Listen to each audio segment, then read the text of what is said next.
남매 중에 제가 제일 가난해요, 지금. 진짜예요. 우리 7남매 중에 제가 제일 가난하고, 딴 사람은 저보다 다 집도 더 크고, 잘 살아요. 저보다 나아요. 이 학벌로 결정하는 게 아니에요. 그리고, 어떻게 제가 제 아내를 만나느냐. 이 노조위원장 하다가 만났는데, 제 아내는 제가 1980년에 전두환 대통령이 올라와가지고, 저도 잘리고, 제 아내도 노조위원장 하다 둘 다 잘렸어요. 노조한다고. 둘 다 잘려버렸어요. 둘 다 잘려가지고, 근데 저는 삼청교육 대상, 삼청교육 알죠? 군부대에 넣어가지고 막 이렇게 봉체조시키고, 삼청교육 가는 잡힐 대상이 돼가지고, 그때 근로감독관, 제가 해고가 돼가지고, 고용노동부에다가 진정서를 냈더니만, 야, 김 위원장 빨리 도망가라고. 지금 큰일 났다고. 계엄해서 당신 잡아갈 거라고. 그래서 얼른 미리 이야기를 해줘가 제가 도망을 갔어요. 도망갔는데 가보니까 숨을 데가 없어요. 그래서 제 아내하고 동생이 자취하는 그 어떤 다락방이 하나 있어요. 거기 숨어가지고 있다가 계엄 끝나고 난 다음에 제 아내하고 결혼했어요. 그런데 제 아내하고 결혼할 때 저는 청첩장이 없었어요. 전부 해고자, 공장다니다가 잘린 사람들 해고, 청첩장도 없고 제 아내를 드레스도 환불 못 해줬어요. 제 아내에게 예식장도 못 빌리고, 저는 어떤 교회 교육관 조그만한 데서 우리 공장 다니다가 잘린 사람들끼리 모여가, 잘린 사람이 주례보고, 잘린 사람이 사회보고, 하객도 전부 잘린 사람이에요. 우리 집에서는 하필이와 전라도 여자하고 결혼하냐 해가지고 우리 집에서도 반대. 그래서 저는 단칸방에서 살았는데, 단칸 셋방에서 아이 낳고 살았는데, 너무너무 봉천동 상곡대기 단칸방에서 사는데 힘든데, 제가 또 그냥 힘든 게 아니고 감옥에 잡혀가서 또 2년 반이나 감옥살이 했어요. 그러니까 감옥도 보통 감옥이 아니고 저기 광주교도소부터 저 목포교도소, 전라도교도소 이런 먼 데를 보내가지고 면회 못하게 하고, 그 먼 데까지 제 아내가 우리 딸 하나 데리고, 그냥 내 딸 데리고 오지 마라. 근데 딸 데리고 그 면회 오는 데까지 오고, 자기 또 장사해서 조그마한 책방을 하나 해가 먹고, 제 수발도 들고 먹고 살고 애 키우면서 이렇게 어렵게 해가지고 오늘의 제가 있는 겁니다.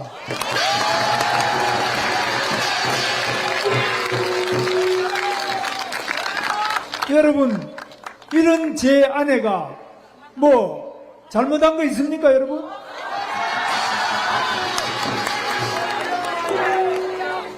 저는 제 아내가 너무 사랑스럽고 너무 자랑스럽고 너무 무서워서 밖에 나가면 저는 총각이라 소리를 못합니다. 제가 맞습니까? 밖에 나가면 총각이라 그래가지고 여배우를 울리고 다니는 사람이 맞습니까?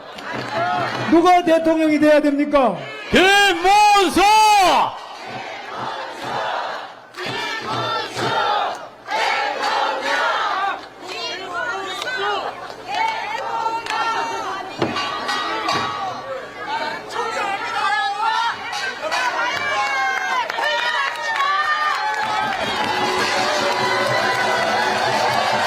김문수! 대통령! 김문수! 대통령! 저는 제 아내와 제 딸을 생각하면 너무 죄송하고, 제가 남편으로서 뭐 예식장에서 또 결혼도 못하고 청첩장도 없고 또 드레스 한 번 못 입혀주고, 근데 사람들이 그 드레스 입고 한번 결혼식 더 하라고 그러더라고요. 제가 도지사한테. 그래서 제 아내한테 물어보니까 드레스가 무슨 소용이 있느냐. 당신 있으면 되지 무슨 드레스가 필요하냐.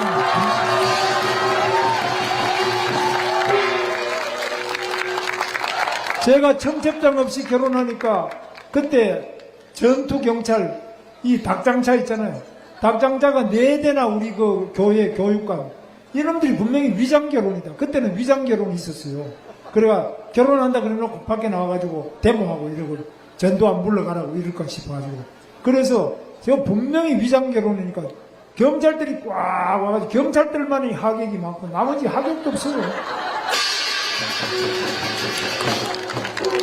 저는 이렇게 했는데 그거는 좋은데 감옥 가서 있으니까 얼마나 또 감옥에서 2년 반 했는데 우리 딸 조그만한 거 4살 된 이런 애 데리고 그래도 노동운동 한다고 그때 다른 데를 열심히 해서 제 아내도 구치소가 아니고 경찰서 유치장에만 저하고 같이 한번 가고 제 없을 때 또 가, 제 감옥 가실 때 또 하고 제 경찰서 유치장만 2번씩 열흘씩 2번이나 가서 살다가 나왔어요.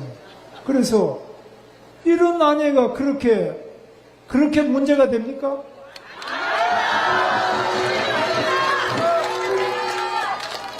제 아내는 저의 동지고 또 저에게는 가장입니다. 저는 제대로 집안 살림을 해본 적이 없어요. 데모하고 돌아다닌다. 저는 돈 있으면 전부 다 다른 어려운 사람들 먼저 줘버리고 나한테 돈 들어왔다면 다 줘버리고 그러니까 집에 가져와야 되는데 집에 안 가져오고 나는 다 써버리고 그 어디 썼냐 그러면 뭐 누가 뭐 해고된 사람 도와준다. 어려운 사람 도와준다. 그러면 제 아내 말이 그럼 가정은 누가 돌보느냐? 가정은 미안하지만 당신이 좀.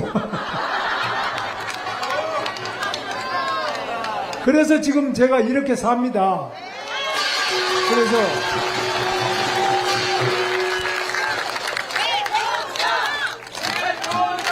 제 아내를 그렇게 이야기한 유시민이라는 사람 잘 알아요. 제가 도지사 2번째 나왔을 때 저하고 같이 경기도지사 둘이 붙었는데 제가 이겨버렸어요. 제가 도지사 되고 그 사람 떨어졌어요. 그 여동생은 또 제가 감옥 갈 때 저하고 같이 공범이 되고 같이 감옥에 갔던 여동생이 있어요. 저보다 나이가 어린데 그 둘이가 다 잘하고 제 아내도 잘하고 다 잘하는. 근데 이 정치라는 것이 너무너무 잘못되어 있어요. 그렇게 서로 다 잘 알고 제 아내가 누군지 제가 누군지 다 잘 아는데 저는 한 번도 그 사람들 욕해 본 적이 없어요. 그런데 그 사람이 지난번에도 나와가지고 방송에서 보고 제가 왜 저렇게 또라이가 되느냐가 제 뇌가 이상해. 전두엽에 이상이 있다는 거예요. 이 사람이 의사도 아닌데 나보고 진단을 내가 뇌에 전두엽에 이상이 있다 이러더라고요. 이번에는 제 아내 보고 제 아내가 완전히 붕 떠있다 그래요. 제 아내가 땅바닥에 서 있는데 그걸 붕 떠있다 이래요. 여러분 이런 사람들 이거 되겠습니까? 그러나 저는 우리 정치가 이래서는 안 된다. 거짓말하는 사람이 잘 되고 도둑질하는 사람이 대통령 되고 북한에다가 돈을 100억이나 갖다 주고 지금 밑에 사람은 징역 7년 8개월을 받아가 감옥 가 있는데 자기는 모른다 그러고. 여러분 이래서 되겠습니까? 자, 우리 대한민국 제대로 해야 되겠죠?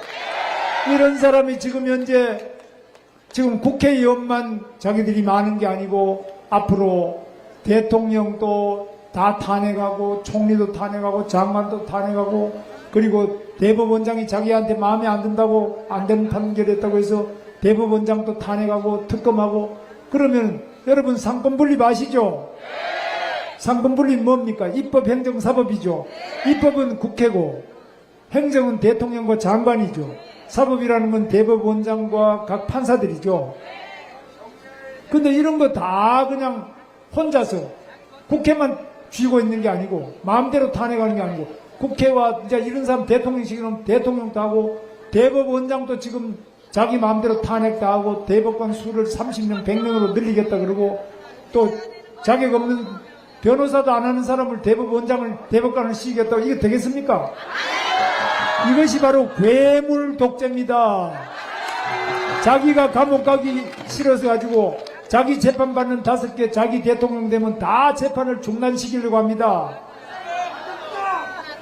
여러분 이거 안 되죠? 이걸 바로 방탄 괴물 총통 독재라고 그럽니다. 총통이라는 것은 입법, 행정, 사법 세 개를 다 들어주고 있는 걸 총통이라고 그래요. 괴물이라는 것은 전 세계에 한 번도 있어 본 적이 없는 핵의 망치강 독재를 하기 때문에 우리가 괴물 독재라고 그럽니다. 이거 막아야 되겠죠? 누가 막을 수 있습니까? 김문수는 빼짝 말라서 힘도 없고 못 막아요. 여러분만이 막을 수 있죠? 여러분이 어떻게 막을 수 있어요? 여러분이 투표하셔야죠? 여러분의 한 표 한 표 소중합니다. 제가 페이스북에 글을 하나 썼죠. 그래서 그대로 답을 드리겠습니다. 제가 페이스북에 그에 대해서 글을 올렸습니다. 그리고 그대로 써주시고요. 저는 그 당시에 여러분 아시는 것처럼 1981년에 결혼을 했고 1980년 5.18 이후에 삼청교육 대상자가 돼가지고 수배 중에 계엄 때 숨어서 제 아내와 여동생이 자취하는 그 방에 다락방에 피신을 했다가 나중에 계엄이 끝나고 결혼을 했는데 그때는 그때로부터 약 14년 후에 제가 대학을 졸업했습니다. 그때는 저도 대학을 졸업한 상태도 아니었고 또 제 아내도 그냥 고등학교 졸업하고 제 가족이 우리 큰 누나는 초등학교 졸업 안 했고 그 다음에 다 고등학교 졸업생이고 저만 대학에 입학했다가 당시에 재직되고 두 번 재직되고 그냥 공장에 다니다가 노조위원장을 한 상태입니다. 그래서 그런 유시민 씨가 말하는 그런 식의 이야기는 참으로 우리 사회를 학력이라든지 이런 걸 가지고 완전히 계급을 만들고 신계급 이런 식으로 사람을 마구 판단하는 저 유시민 씨 저를 모르지 않습니다. 그 유시민 씨의 여동생이 저희 공범입니다. 1986년 5.3 인천 사태 때 그 여동생이 구로공단에 공장에 가리봉전자라는 데 취업해 있다가 저하고 그때 구속자가 14명이었는데 그 중에 한 사람이 유시민 씨 여동생 유시주였습니다. 그런데 우리 가족들이 전부 구속돼 있으니까 자기 가족도 여동생 구속되고 저도 구속되니까 제 집사람도 잘 아는데 정치라는 것을 그렇게 함부로 하면 안 되고 또 저가 도지사 출마를 했을 때 두 번째 출마했을 때 저와 대결을 했던 상대 후보였습니다. 그래서 저를 너무나 잘 알고 있습니다. 제 아내도 물론 잘 알고 그런데 그런 말을 들으면서 저는 이 정치라는 것이 이렇게 정말 제정신이 아닌 정치를 해도 되느냐. 저는 유시민 씨가 저보고 전두예배 이상이 있다 이렇게 했습니다. 전두예배 이상이 있다는 말은 무슨 말인지 아시죠? 근데 제가 전두예배 무슨 이상이 나는 한 번도 그 건강검진도 많이 받고 한 번도 이상한 적이 없는데 그러면 자기가 뭐 정신과 의사고 뇌과학자고 이 정도 되는지 모르겠는데 어떻게 그런 말을 함부로 하는지 그래서 입으로 정치하는데 입으로 이렇게 스스로 자기 인격을 파괴하고 남을 마구 파괴시키는 그런 것이 정치는 아니라고 생각합니다. 정말 참 매우 슬프고 안타까운 일입니다. 그 좀 낮추겠습니다. 여기 손 드시면은 네, 저 112의 더 박민기인데요. 낮춰요, 밑에 거 그냥. 오늘 그 더불어민주당에서 지난번에 TV공방에서 젓가락 발언한 이준석 의원에 대해서 징계안을 발의했는데요. 후보님께서는 그 발언에 대해서 어떻게 생각하시는지 좀 말씀을 해주시고 그 발언이 부적절했다고 보시면 징계의 종류가 공개회의에서 경고, 사과, 30일 이내 출석 정지, 제명 등이 있는데 어느 정도가 적당하다고 보시는지. 그까지는 제가 말씀드릴 능력이 없고요. 다만 지금 국회의원 중에 제일 문제되는 분이 이재명 대표 아닙니까?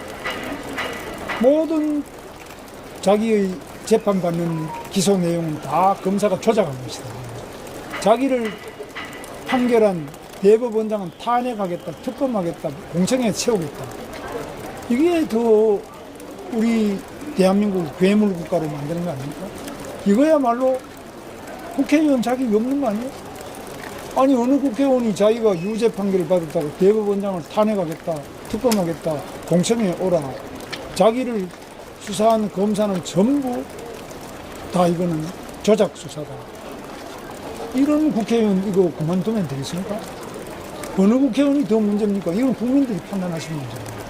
예, 후보님은 앞에 카메라 보고 말씀하실 텐데요. 손 드시면 제가 지목해드리겠습니다. 예.